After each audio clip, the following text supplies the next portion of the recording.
आपको बता दें कि एक बार जब शिव और पार्वती समुद्र के किनारे शहर करने गए तो शिव जी के मन में शरारत करने की सूझी।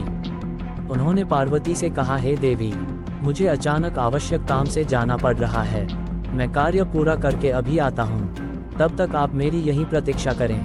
दरअसल शिव माता पार्वती को परेशान करना चाहते थे।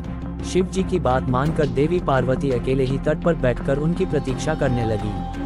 इसी तरह शाम हो गई और उस दिन तीज की तिथि थी। जब रात तक शिव जी ना लौटे तो माता पार्वती ने तट पर ही रेत के शिवलिंग का निर्माण किया और आसपास उपलब्ध पूजन सामग्री से रात भर शिव जी का निर्जला निराहार व्रत संपूर्ण किया।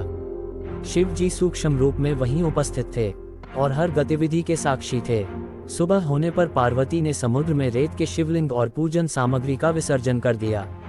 इसके थोड़ी ही देर बाद शिव जी प्रकट हो गए और बोलने लगे कि देवी पार्वती, आपने कल तीज की तिथि पर मेरी पूजा नहीं की।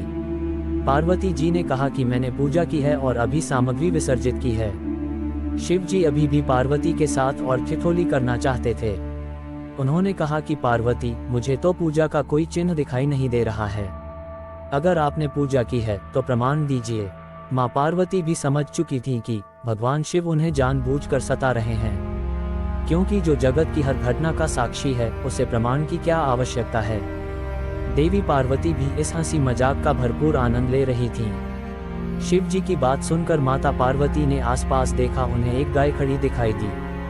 उन्होंने शिव जी से कहा कि ये गाय मेरी साक्षी है, जब मैं पूजा कर रही थी ये गाय यहाँ उपस्थित थी। शिव जी ने गाय से पूछा कि क्या पार्वती ने पूजा की है। गाय ने ना में सिर हिला दिया। शिव जी ने कहा, पार्वती, आप असत्य कह रही हैं।